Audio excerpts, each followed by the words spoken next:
하나님 말씀은 마태복음 5장 14절에서 15절까지의 말씀입니다.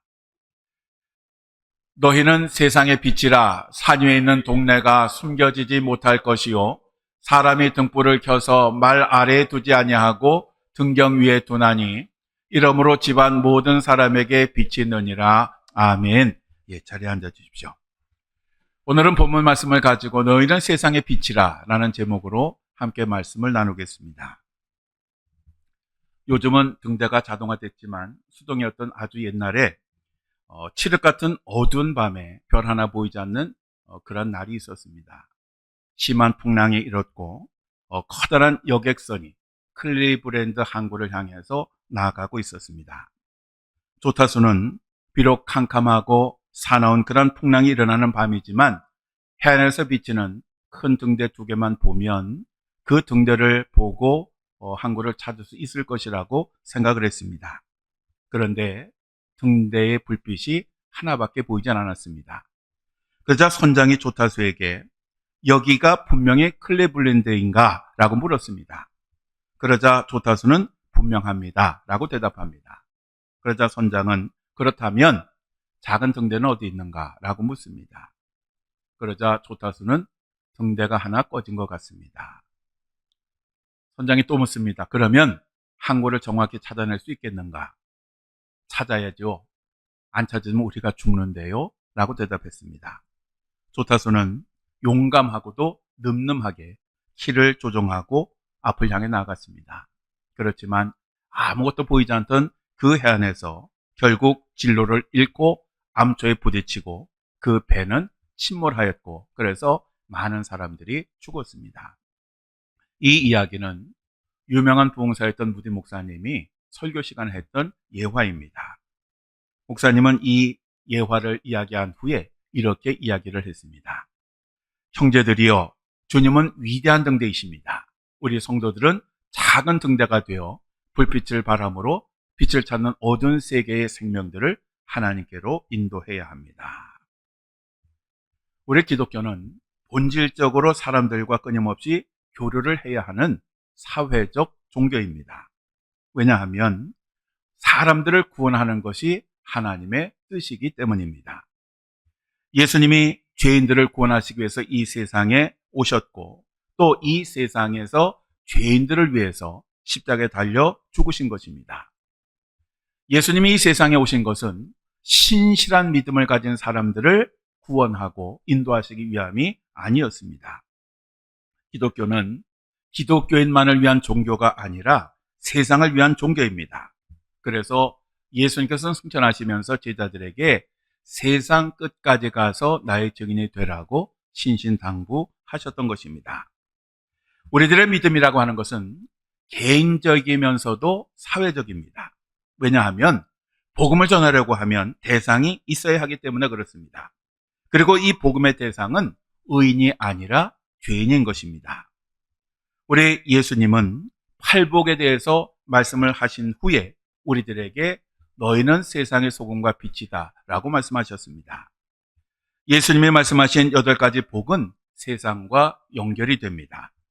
즉 심령이 가난하고 애통하고 온유하고 의에 줄이고 목마르고 긍휼히 여기고 마음이 청결하고 화평하게 하고 의를 위하여 박해를 받고 또 예수님으로 인해서 욕을 먹고 악한 말을 들으려고 하면 세상이나 사람이라고 하는 백그라운드가 있어야 됩니다. 혼자 그렇게 하는 것이 아닙니다. 팔복이 우리 그리스도인들이 지닌 본질적인 성품을 이야기하는 것이라고 하면 우리 소금과 빛이라고 하는 것은 세상에 미칠 우리 그리스도인들의 선한 영향력을 이야기하는 것입니다. 소금과 빛은 이 세상 사람들이 살아가는데 반드시 있어야 하는 것입니다.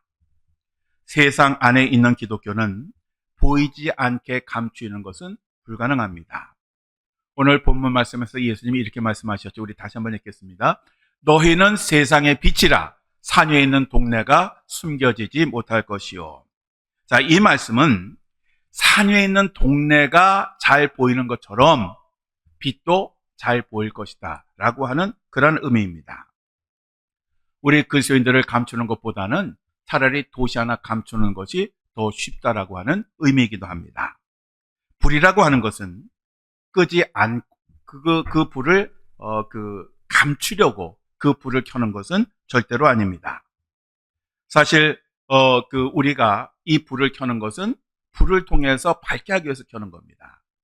제가 1990년도에 그 군목으로 입대를 해서 기초군사훈련을 받는데, 그때 받은 교육 중에 가장 기억에 남는 게 뭐냐 하면, 이제 군인들이 매복을 들어갑니다. 매복을 들어가는데 이 매복을 들어갔을 때 혹시 누가 담배를 피우게 되면 그 조그만 그 담배불을 2km 밖에서도 식별을 할 수 있다는 겁니다.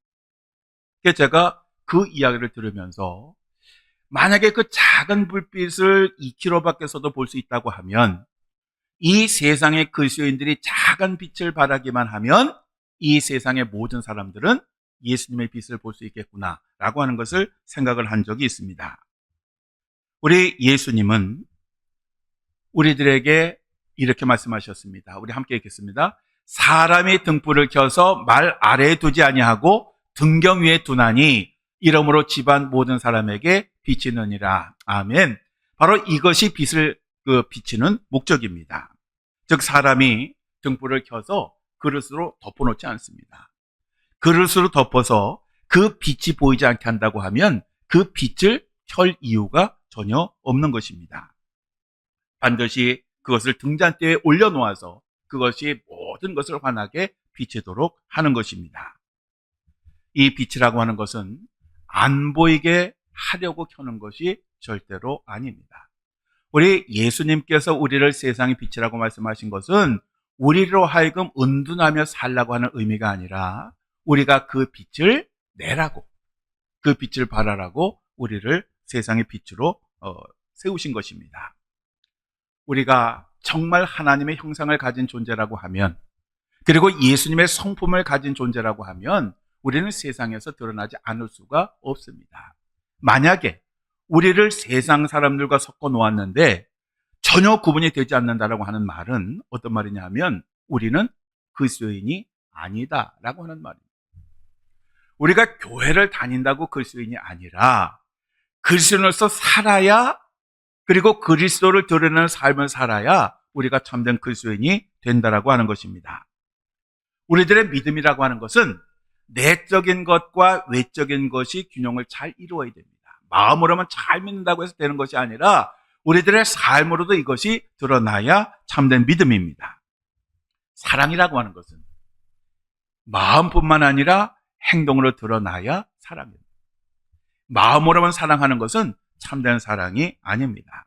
마찬가지로 하나님을 사랑하는 마음은 뭘로 나타나야 되느냐? 하나님의 말씀을 실천하는 것으로 나타나야 합니다. 그래서 예수님께서 이렇게 말씀하셨죠. 우리 함께 읽습니다. 나의 계명을 지키는 자라야 나를 사랑하는 자니. 아멘. 우리가 아무리 주여 주여 하고 기도 열심히 하고 예배 열심히 참석하고 우리가 신앙생활 열심히 해도 하나님의 말씀대로 살지 않는다라고 하면 우리는 하나님을 사랑하는 것이 아닙니다. 우리 예수님께서 이 세상의 가장 첫 번째 되는 계명이 무엇이냐는 질문에 대해서 뭐라고 말씀하셨습니까? 하나님과 이웃을 내 몸과 같이 사랑하라. 이 말씀을 실천하지 못한다라고 하면 그 사람은 하나님을 사랑하는 것이 아닙니다. 그래서 사도 야고보도 행함이 없는 믿음은 죽은 믿음이다 라고 그렇게 이야기를 한 것입니다. 빛과 소금이라고 하는 것이 공통된 점이 하나 있습니다. 그것은 빛과 소금은 자기를 희생하여 맛을 내고 빛을 낸다라고 하는 것입니다. 우리 예수님의 삶도 처음부터 끝까지 희생하는 삶이었습니다. 다르게 표현하면 예수님의 삶은 사람들을 위한, 다른 사람들을 위한 삶이었습니다. 우리들의 신앙생활도 그렇게 되어야 합니다. 우리나라에 신학교보다도 더 은혜스러운 대학교가 하나 있습니다. 바로 그것이 포항에 있는 한동대학교입니다. 이 한동대학교에 가면 죄송하지만 신학생들보다 더 기도 열심히 하고요, 더 말씀 열심히 보고 더 열심히 전도를 합니다. 그러니까 사람들이 그 간판만 보지 않으면 어느 거룩한 신학교라고 생각할 그런 정도입니다. 그런데 이 한동대학교의 모토가 뭐냐 하면 배워서 남주자라고 하는 것입니다. 배워서 남주자. 말도 안 되는 얘기죠. 배워서 왜 남줍니까? 내가 열심히 배워서 내가 세상을 잘 살았고 잘 먹고 그래야죠. 그런데 여기는 처음부터 끝까지 배워서 남주자를 가르칩니다. 그래서 학생들에게 예수 그리스도를 닮아가는 삶, 기꺼이 손해보고 희생하는 삶, 그리고 낮아지는 삶을 소망하고 그렇게 살라라고 그렇게 가르칩니다. 세상 사람들이 이런 얘기를 들으면 뭐라고 합니까? 비련한 것들, 현실도 모르는 것들, 세상을 그렇게 살아서 어떻게 살아? 라고 이야기를 합니다. 그런데 한동대학교 졸업생들은 실제로 그렇게 살고 있습니다. 그렇게 살면서 정말 선한 영향력을 많이 끼치고 있습니다. 한동대학교 졸업생 가운데 스마트 TV 앱 개발업체인 핸드스튜디오 대표인 한준이라고 하는 사람이 있습니다. 이 사람은 창업을 한 지 6개월 만에 손익분기점이 넘었고 3년 후에는 매출 목표가 60억 원이 되었습니다. 그리고 그것도 쉽게 달성을 했습니다. 그는 회사를 운영하되 정직과 성실이라고 하는 이 신념을 반드시 지켰습니다. 사실 이 업계에서는 로비가 절대적으로 필요한 업계입니다. 그런데 로비를 할 때 한 번도 술로 로비를 한 적이 없습니다. 또 다른 방법으로 로비를 한 적이 없습니다. 정직하게 실력을 가지고 그렇게 로비를 했습니다. 그 결과 대기업이 오히려 이 기업을 찾아오는 그러한 기업이 되었습니다. 그래서 이 업계에서는 현재도 한 20여 년 지났는데 1위이고 그리고 사회에서 주목받는 회사 1위로 선정되기도 하였습니다. 한동대학교를 졸업한 사람들은 공부해서 남주자, 손해보자, 낮아지자, 희생하자, 세상을 변화시키자라는 이 예수님의 가르침을 세상 곳곳에서 실천하고 있고 그들의 삶을 통해서 많은 사람들에게 예수 그리스도의 복음을 증거하고 있는 것입니다. 우리도 우리들의 삶을 통해서 이 빛을 전해야 됩니다. 그렇다고 하면 우리가 전해야 될 이 빛이라고 하는 것은 어떤 빛일까요? 바로 예수님이십니다. 우리 예수님이 이렇게 말씀하셨습니다. 나는 세상의 빛이니. 굉장히 중요한 의미입니다. 이 빛은 세상에는 수많은 빛 가운데 하나가 아니라 참빛이라고 하는 그런 의미입니다. 이 세상의 참된 빛은 오직 예수 그리스도이십니다. 그럼 우리는 뭐냐? 그 빛을 발하는 반사체인 것입니다. 즉 우리가 빛의 근원이 아니라 그 빛을 받아서 그 빛을 발하는 것입니다. 우리는 예수 그리스도의 그 빛을 밝히는 등대가 되어야 합니다. 등대라고 하는 것은 원빛을 전하는 그러한 역할을 하는 것입니다. 요한복음 1장 9절에 이렇게 말씀하셨습니다. 우리 함께 있습니다. 참빛 곧 세상에 와서 각 사람에게 비추는 빛이 있었나니. 아멘. 자, 예수님을 참빛이라고 표현을 하죠. 그리고 나서 구약에 보면 이 빛에 대한 예언이 있는데 이사야 42장 6절입니다. 우리 함께 읽습니다. 나 여호와가 의로 너를 불렀은즉 내가 내 손을 잡아 너를 보호하며 너를 세워 백성의 언약과 이방의 빛이 되게 하리니. 자, 이 말씀은 지금 예수님을 가리키는 것입니다. 이미 예수님께서 태어나시기 전에 하나님께 이사야 선지자를 통해서 예수님을 이방의 빛으로 세우시겠다라고 말씀하셨습니다. 또 이사야 49장 6절에도 이렇게 말씀합니다. 내가 나의 종이 되어 야곱의 지파들을 일으키며 이스라엘 중에 보존된 자를 돌아오게 할 것은 매우 쉬운 일이라. 내가 또 너를 이방의 빛으로 삼아 나의 구원을 베풀어서 땅끝까지 이르게 하리라. 아멘. 예수님을 이방의 빛으로 삼으셔서 나의 백성을 구원해 주시겠다라고 그렇게 약속을 하셨고 바로 이 선지자들이 전한 이 예언의 말씀이 예수님을 통해서 이루어진 것입니다. 그런데 문제는 뭐냐 하면 안타깝게도 지금 이 세상에는 예수 그리스도의 빛이 아니라 자신이 빛이 되려고 하는 사람들이 많다라는 것입니다. 사실 과거에도 그랬습니다. 로마서 2장 17절에 19절 우리 함께 읽습니다.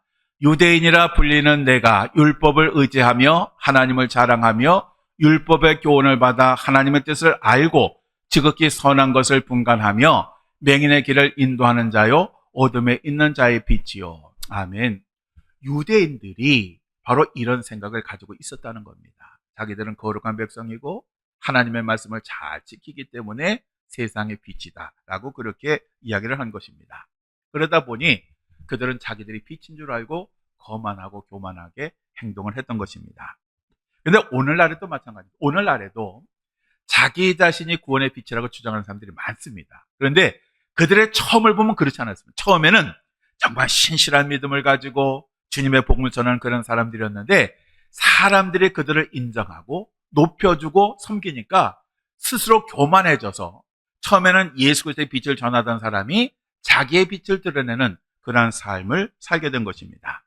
문제는 이 빛을 따라가는 사람들은 결국 실족하게 된다는 것입니다. 수많은 사람들이 이 빛을 따라갔다가 망하고 말았습니다. 세상 사람들은 그들의 인생의 빛을 밝혀줄, 참 인생의 의미를 가르쳐줄 그 빛을 찾고 있고 갈망하고 있고 그러한 빛이 보이면 쫓아가고 있습니다. 우리들은 그들에게 예수 그리스도의 빛, 인생의 좌표를 알려주는 그러한 등대가 되어야 합니다. 지금은 불려지지 않지만 한 30여 년 전에 빛과 소금이라고 하는 복음성가가 있었습니다. 이 복음성가의 1절 가사가 이렇습니다. 아름다운 마음을 보면 우리의 고운 손길을 보면 어둠은 저리 숨어버리고 온누리가 님의 사랑을 노래하리. 오 형제여 나의 자매여 우리 등불은 어디 있나? 오 형제여 나의 자매여 그대 등불을 보이겠나? 저는 신학교 다닐 때 이 복음성가 참 많이 불렀어요. 이 노래도 굉장히 곱습니다. 이런 노래입니다. 아름다운 마음을 보면 우리의 고운 손길을 보면 이런 이 곡인데 이것을 부르면서 항상 주님의 그 빛을 전하는 그러한 등대가 되어야 되겠다라고 하는 그런 결심을 하기도 했습니다. 여러분, 우리가 이 세상을 사는 동안 꼭 경계해야 될 말씀이 있습니다. 그 주님께서 우리들에게 이렇게 말씀하셨는데요. 한번 볼까요? 자, 우리 읽겠습니다. 너는 구제할 때에 오른손이 하는 것을 왼손이 모르게 하여 내 구제함을 은밀하게 하라. 은밀한 중에 보시는 너희 아버지께서 갚으시리라. 아멘. 우리가 무엇을 하든지 우리들은 오른손이 하는 것을 왼손이 모르게 해야 돼요.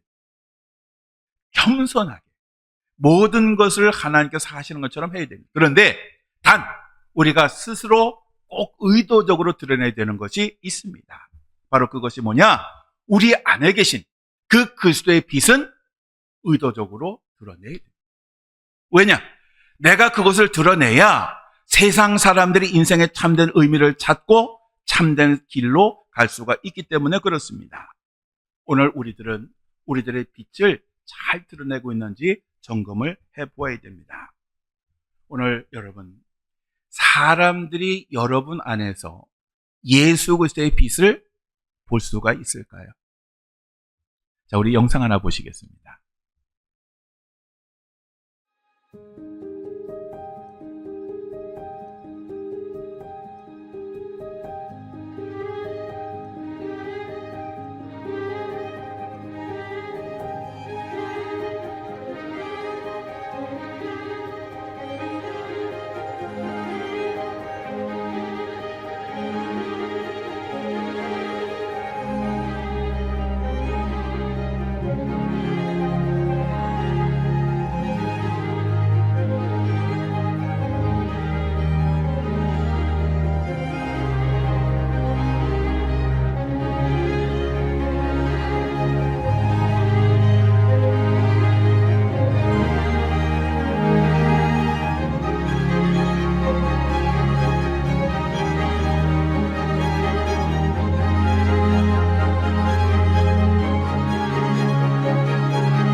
사랑하는 성도 여러분, 여러분이 세상의 빛입니다. 여러분이 어떤 빛을 내느냐 하는 것은 세상 모든 사람들이 보고 있고 그 빛을 따라서 그들의 인생이 달라지게 됩니다. 오늘 여러분이 있는 가정, 오늘 여러분이 속한 직장, 여러분이 살아가는 그 사회 속에서 여러분이 어떤 빛을 발하느냐에 따라서 사람들이 죽기도 하고 살기도 하게 될 것입니다. 여러분들은 예수 그리스도의 그 빛을 늘 발하셔서 세상에 참된 희망과 소망을 전하는 그런 주의 종들이 되시기를 주의 이름으로 간절히 축원합니다. 기도하시겠습니다.